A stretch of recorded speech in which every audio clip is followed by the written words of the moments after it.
Здравствуйте, я Наталья Егорова, и вы смотрите программу «Здоровая тема». Сегодня у нас в гостях лор-врач Алексей Николаевич Фатичев, и мы будем говорить про храп. Здравствуйте, Алексей Николаевич. Здравствуйте, Наталья Сергеевна. Итак, Алексей Николаевич, храп порой, наверное, людям кажется, что это просто какая-то безобидная, возможно, вещь, которая может, максимум, приносить какие-то неудобства окружающим. Так ли это? На самом деле, конечно, храп, кроме своего внешнего проявления, имеет гораздо более глубокие корни. Все мы сталкиваемся с этим явлением или у домочадцев, или когда где-то путешествуем или в поезде, или в самолете. Всегда могут встретиться такие люди, которые храпят. Вообще храп, он на медицинском языке называется ронхопатия, такое красивое слово, обозначает такое не очень красивое явление. И если разбираться, то по большому счету храп – это одно из проявлений так называемого синдрома обструктивного апноэ сна. Есть в начальных проявлениях, есть уже гораздо более выраженное. А синдром этот, он образуется вследствие того, что где-то в верхних дыхательных путях есть затруднение дыхания, затруднение проходимости верхних дыхательных путей. Начиная с носа и заканчивая глоткой. Мы уже касались проблем детского храпа. Здесь то же самое. Есть обструкция, то есть нарушение проходимости воздуха из-за наличия гипертрофированных аденоидов. А у взрослых это бывает по другим причинам. В первую очередь это, конечно, затрудненное носовое дыхание из-за деформированной носовой перегородки, из-за полипозного процесса. Если смотреть уже дальше, глубже, состояние глотки, то имеет значение размеры небных миндалин, или гланд, как в народе их называют. И еще спускаясь ниже, в гортаноглотку, там тоже могут быть явления, которые способствуют ухудшению проходимости воздуха. Из-за того, что где-то на каком-то уровне верхних дыхательных путей есть обструкция, собственно говоря, и происходит храп. То есть храп – это некий симптом того, что человеку не хватает воздуха, по сути дела. Плохо проходит. И, соответственно, не хватает, конечно. Да, человек, который храпит, у него выражено нарушено качество сна. Мало того, что он другим мешает отдыхать, он еще и сам не отдыхает, он сам не высыпается, его организм не получает того отдыха, того заряда бодрости на момент просыпания, который должен быть. Поэтому это, в общем-то, проблема не только окружающих и не только самого человека. Кстати говоря, сам человек, он может себя и не слышать, что он храпит, только по возмущению окружающих, так скажем. А на самом деле он страдает еще сильнее, чем они, потому что он весь день чувствует себя разбитым, не отдохнувшим, сонливым. Если человек в силу своих каких-то производственных обязанностей связан с управлением какими-то механизмами, водитель банально, то это очень опасно, он может уснуть за рулем, буквально, если это какие-то в рейс уходит, или водитель автобуса, например. Это все очень, на самом деле, не безразлично для организма, и в том числе для окружающих тоже. То есть, еще раз подчеркнем, что храп – это не безобидное явление. Если абсолютно. У вас кто-то из родственников храпит, или вы сами знаете, что вы храпите, то обязательно нужно обратиться к лор-врачу. Да, если вы хотите эту проблему решить каким-то образом, то надо обращаться. А если говорить еще про какие-то предрасполагающие факторы, то это, конечно, не только нарушение дыхания в той или иной степени выраженности, это еще и соматическая патология. То есть это сердечно-сосудистые заболевания, это избыточная масса тела. Это тоже причины храпа. Это предрасполагающие факторы. Это гиподинамия. То есть человек мало занимается какими-то спортивными упражнениями. Даже банально та же утренняя гимнастика, недалеко она уже ушла в прошлое. Раньше это было буквально все занимались утренней гимнастикой. Снижается тонус мышц, и в том числе тонус мышц глотки. И поэтому они становятся такие вот дряблые в какой-то степени, и просвет дыхательной трубки, так его назовем, он сужается. Вот. Ну и, значит, еще хочу акцентировать внимание, что при внешней безобидности этого явления, храпа, он может быть причиной так называемого синдрома внезапной смерти ночью. Бывают такие вещи, когда человек уснул и не проснулся. То есть это вот только потому, что у него есть какая-то патология, которая мешает свободно проходить В воздух. том числе, да, он банально может задохнуться, тем более, если он находится, допустим, в состоянии алкогольного опьянения или были какие-то возлияния. А вообще алкоголь, он усиливает, да? Способствует. Способствует усилению этого храпа, усилению вот этой вот снижения тонуса мышц глотки, ну и как следствие нежелательных каких-то исходов. Алексей Николаевич, все-таки, чтобы было понятнее, еще раз давайте остановимся на механизме формирования храпа. То есть я думаю, что не всем понятно, вот вы говорили про мышцы, про ригидность, вот как вот это вот происходит. То есть в норме как это бывает, и почему именно во сне храп формируется? Потому что, когда человек бодрствует, он себя более-менее контролирует. Он находится в движении, в активном, в работе. И мышечная, да? И мышечный тонус, естественно, нормальный. Да. Вот. А когда он спит, он не контролирует себя. То есть он практически без сознания. И организм работает так, как ему легче. Если нос дышит плохо, то человек начинает дышать ртом. Да, это ротовое дыхание. Ну, тут вегетативная нервная система еще подключается. В том числе. Ну, и организм же, он же ищет легких путей. Если ему трудно дышать носом, но человек, когда бодрствует, он заставляет себя дышать носом. А когда ночью, то организм делает так, как ему легче. А легче дышать ртом. А если в глотке есть еще какие-то анатомические особенности, которые способствуют, ну, вот, например, увеличенные небные миндалины, гланды. Ну, вот давайте представим. Таким вот у нас как бы глоточное кольцо. У нас есть зевное отверстие, Вот да, оно нормальное. которое ограничено вот, мягким небом, небными дужками, корнем языка. Оно нормальное вот такое. Когда небные миндалины увеличены, они вот тут вот с боков, то есть они в 2-3 раза уменьшают просвет зевного отверстия. Трубочка сужается. Сужается трубочка, совершенно верно. Мало того, что носом трудно дышать, еще и ртом трудно дышать. Кроме того, есть такое мягкое небо, или небная занавеска, как она еще называется. Когда снижен тонус вот этой небной занавески, она провисает. Она выраженно провисает, а если при этом есть еще и гипертрофия вот этого маленького язычка, небного язычка, то бывает, что вот просвет зевного отверстия сужен просто до невозможности. Но когда человек бодрствует, он с этим справляется, он это компенсирует. Когда он спит, происходит как бы декомпенсация. И поэтому вот и звуковое сопровождение сна не всем приятное, да, и вот чревато развитием как раз вот этого синдрома внезапной смерти. То есть, ну, из-за какой-то физической преграды, в общем, формируется, воздух ударяется об эту преграду и формируется. А человек пытается все равно дышать, ну как пытается, дышит все равно, да, даже в бессознательном сонном состоянии он все равно заставляет себя дышать.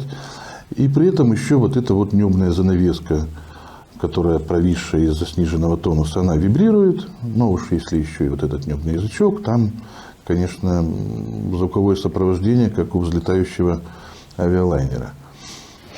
Предлагаю, знаете, еще какую тему обсудить. Храп и избыточный вес. В основном как-то вот всегда подозрение падает на людей с избыточным весом. Это взаимосвязано однозначно. У людей с повышенной массой тела, с избыточной массой тела, вероятность вот этого явления храпа, ронхопатии, она гораздо выше, чем у людей худощавых. Но и у худощавых людей бывают такие же проблемы.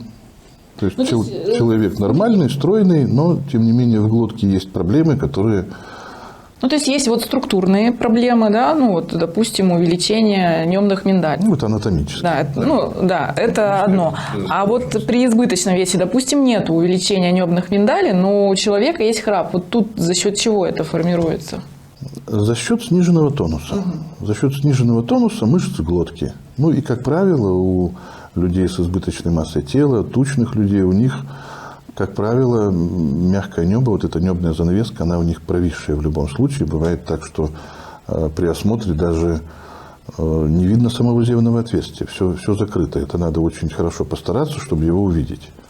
Так, Алексей Николаевич, мы с вами, в общем, разобрали, что такое храп, что это не безобидное явление. Далеко не безобидно. Да, но так думают, я думаю, не все. Давайте узнаем у жителей нашего города, храпят они или нет, или кто-то рядом в их окружении, и считают ли они это явление очень вредным для здоровья. Давайте посмотрим. Это было бы интересно. Здравствуйте. Скажите, пожалуйста, вот как вы считаете, храп это только какое-то неприятное явление среди окружающих, или это может быть все-таки признак каких-то заболеваний? Нет, это получается, что болезнь. Ну, то есть это какой-то симптом болезни? Да. А вот кто-то в вашем окружении храпит, или, может быть, у вас есть такая проблема? Нет, у меня нету. Я не храплю вообще. У меня знакомая, да, она храпит. Это спать я не могу. Тем более вообще чувствительно, сказать, да. Каждый шорох движения, я воспринимаю очень близко к сердцу. Ну, а что бы вы посоветовали людям, у которых есть храп? Нужно ли это терпеть, или все-таки эту проблему надо решить? Надо решить. Потому что так тоже невозможно. А скажите, пожалуйста, как вы считаете, вот храп – это только неприятное явление какое-то для окружающих, да? Или это все-таки какой-то признак, возможно, серьезных заболеваний? Возможно, я не медик, точно сказать не могу, но храп – это, по-моему, это ненормальное явление. Не должно быть так. А вот вы храпите? Нет. Не храпите. А кто-то в окружении вашем? Есть. Ага. Вот как это для вас? Тяжело? Ну, неприятно. Иногда будить приходится или что-нибудь. А вот что, так вот чувствуете, да, что вроде как дыхание остановилось, переживать начинаете? Ну, какие сомнения тоже могут быть. Так, хорошо. Вот что бы вы посоветовали людям, которые храпят? Нужно ли закрывать на это глаза, или все-таки надо идти обследоваться и решать эту проблему? Да, наверное, нужно, особенно в пожилом возрасте. Это нужно. Скажите, пожалуйста, как вы считаете, вот храп это какое-то неприятное, да, для окружающих явление, или это все-таки может быть симптом серьезных заболеваний? Ну, симптом серьезных заболеваний, да. А вот храп, он бывает кратковременный, да, он бывает хронический. Вот в вашем окружении есть люди, которые храпят? Да, нет, особо нету. Даже вот так вот кратковременно не бывает? Ну, есть кратковременно, но вот так на постоянной основе нет, да.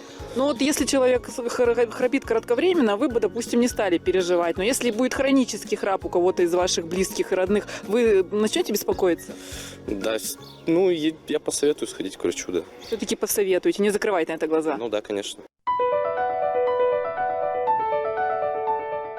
Алексей Николаевич, а вот храп, он всегда одинаковый или есть различия в храпе? Ну, храп он разный.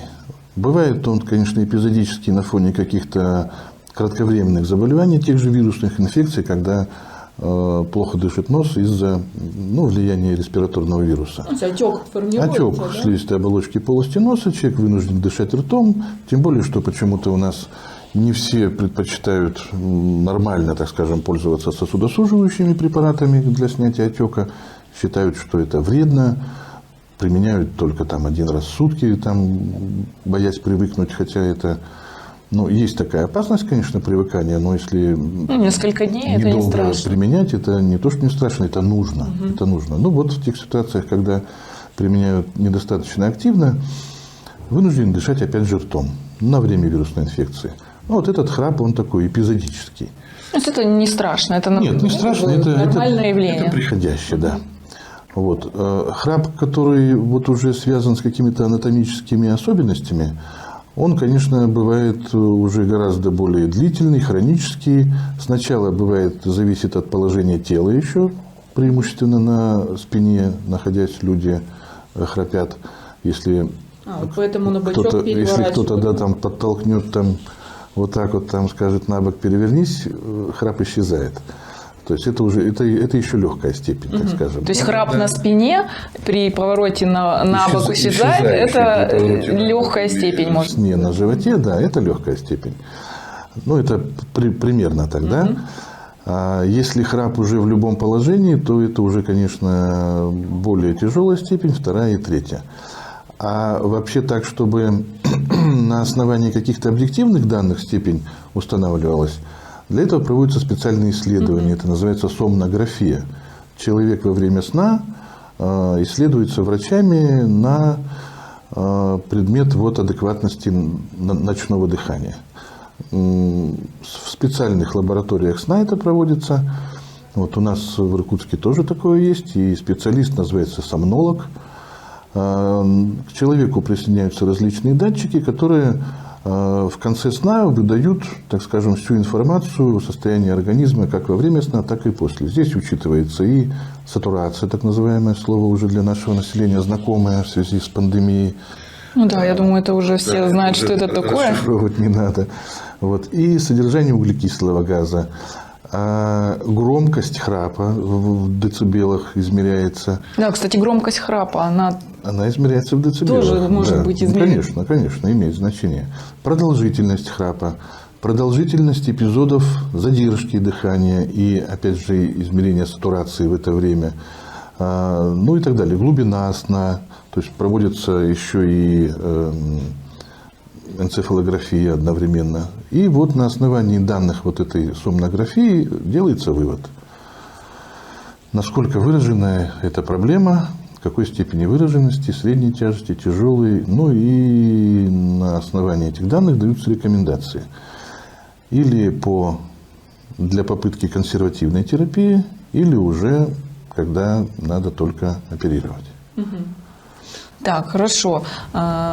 Еще раз давайте подчеркнем. Если у человека есть хронический храп, если он такой громкий, длительный и бывает при разных положениях тела, то нужно срочно идти к лор-врачу на осмотр. И эпизоды задержки дыхания во сне. Ну, это вообще уже дело такое серьезное, да, то срочно отправляют к вам, к лор-врачам, да. Что делаете вы? Какие вот методы диагностики вы используете? Что вот ждать от вас человеку?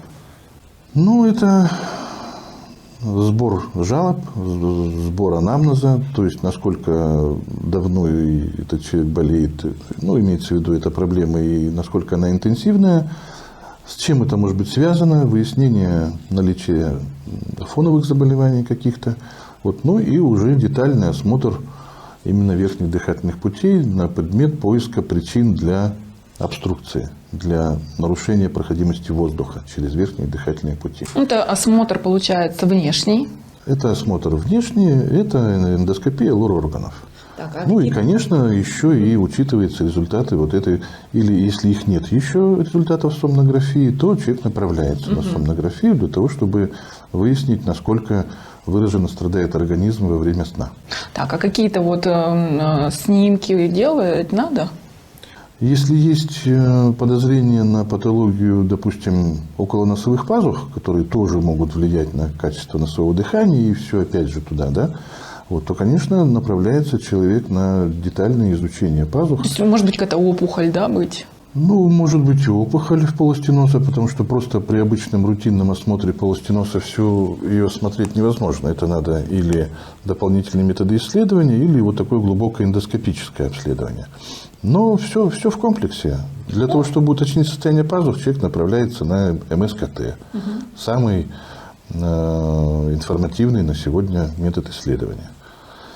И уже на основании всех накопленных этих данных и делается вывод, что с этим человеком дальше можно сделать.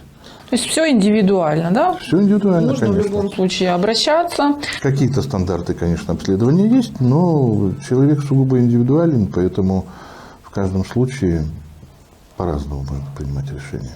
Соответственно, лечение, оно будет тоже для всех разное. Да. Какие например, виды лечения? Давайте еще перечислим, допустим, возможные причины и что можно сделать. Самый доступный вид лечения – это мероприятие по снижению массы тела. То если есть избыточный вес. Если есть избыточный это вес. Вы уже отправите к эндокринологу. Да, возможно, или к диетологу, или что-то в этом направлении. Потому что, действительно замечено, что человек, который снижает массу тела, перестает храпеть. Буквально на 5-10% даже от исходной массы тела, если снижается, то или интенсивность храпа значимо уменьшается, или человек храпеть перестает. Но тут работа уже смежных специалистов, диетологов, эндокринологов, если это там связанные вещи. И Есть еще такой метод лечения консервативный. Это использование специального аппарата. Есть такая так называемая СИПАП-терапия, специальная аппаратура для этого, которая во время сна создает постоянно положительное давление в дыхательных путях, не дает, по-простому говоря, спадаться дыхательной трубки. Постоянно поддерживает давление. Но это человек должен во сне быть с маской, рядом возле постели должен стоять аппарат, который постоянно поддерживает вот это вот повышенное давление в верхних дыхательных путях. Действительно, в ряде случаев это дает свой эффект, но вот тот дискомфорт, который испытывает человек, постоянно имея на лице маску, не всем нравится. Ну, это всю ночь надо быть вот как бы так в противогазе, грубо говоря. Это, наверное, не очень приятно. Ну да, это... Но, тем не менее, человек высыпается, человек отдыхает, у человека другое качество сна, качество отдыха. Ну, вот такой вот... В общем, такая методика Такая методика, СИПАП-терапия называется. Алексей Николаевич, хочу вспомнить нашу программу по поводу аденоидов у детей. И это, конечно, тоже, да, причина, вы уже сказали в начале, детского храпа.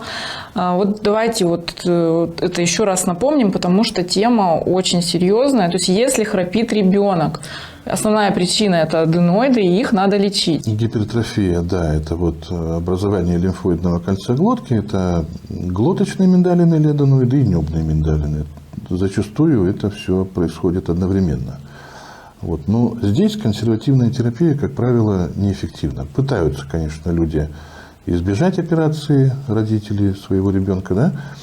Пытаются гомеопатией, какими-то народными средствами, какими-то гормональными препаратами. Но, к сожалению, это малоэффективно. И... Зря они это делают, давайте скажем честно, да? Ну, в большинстве случаев, да. В большинстве случаев это трата времени, это трата средств и продолжение страдания ребенка.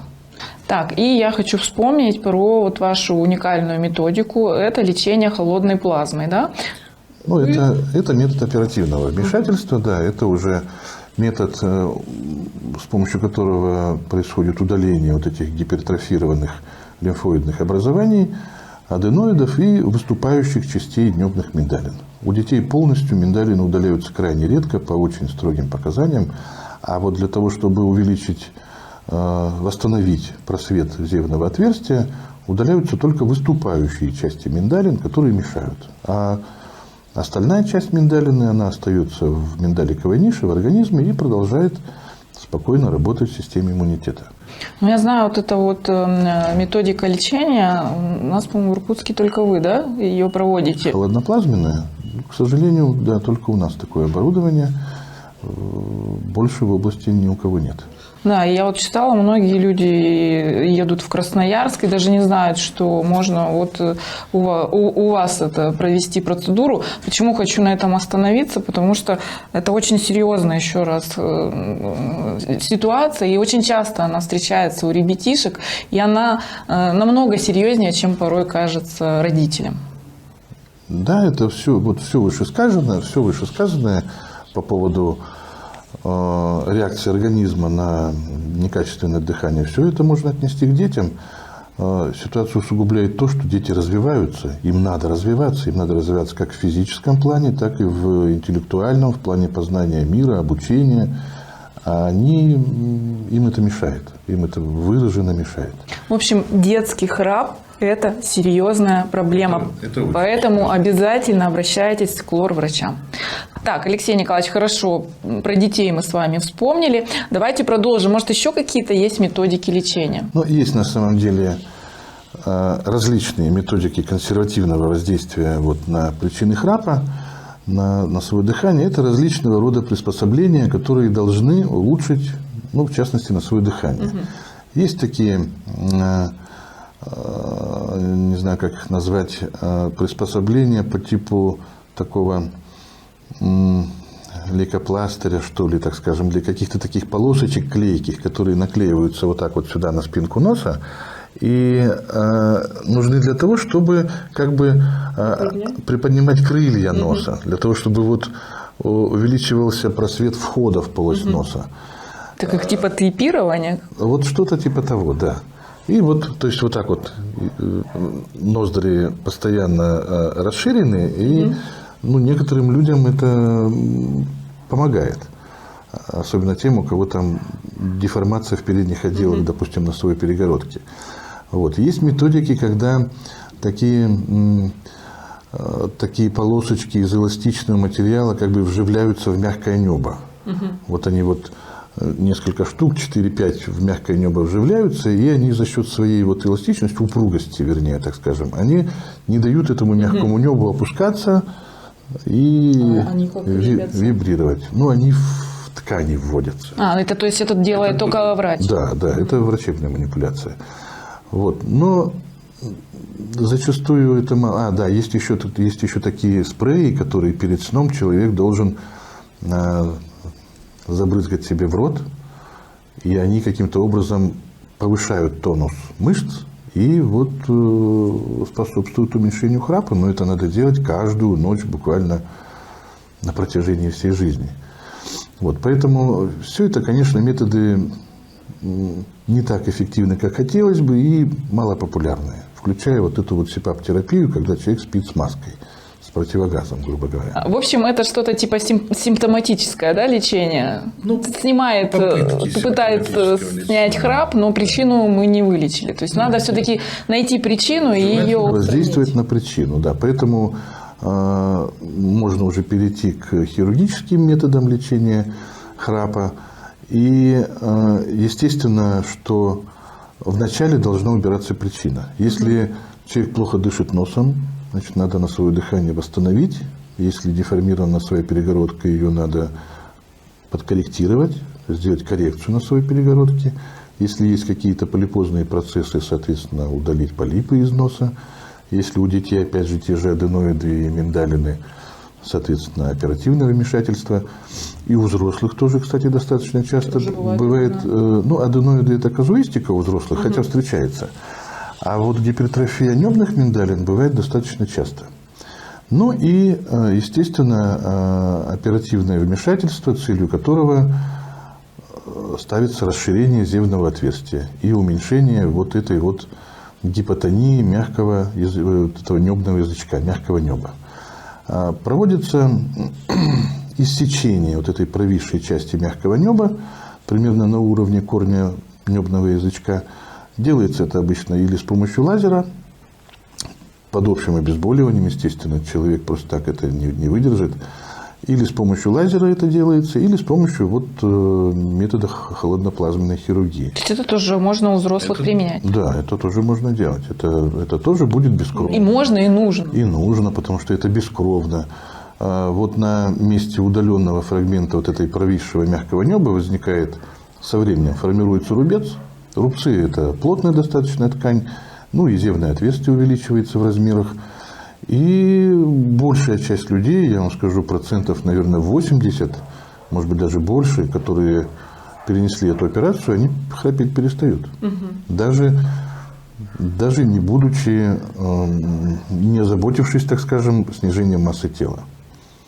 Даже оставаясь вот по телосложению такими же, храпеть перестают. Вот эту, да, но у них уже все, у них отсутствует препятствие для нормального дыхания. То есть, если, в общем, человек решил не снижать массу тела, но такая ситуация есть, это тоже или можно не получилось подкорректировать. У него. Да. Итак, давайте еще раз подведем итоги. То есть храп – это не безобидное явление. Храп – это равно регулярная гипоксия. Да. Далее. Надо понимать причину храпа и лечить причину, чтобы не было устранять причину в первую очередь. Потом вот этого храпа. То есть, если это избыточный вес и других причин нет, значит, идеально снизить вес. Если, допустим, даже эта занавеска так и не станет, все равно есть вероятность, что это можно также явление исчезнет. Да.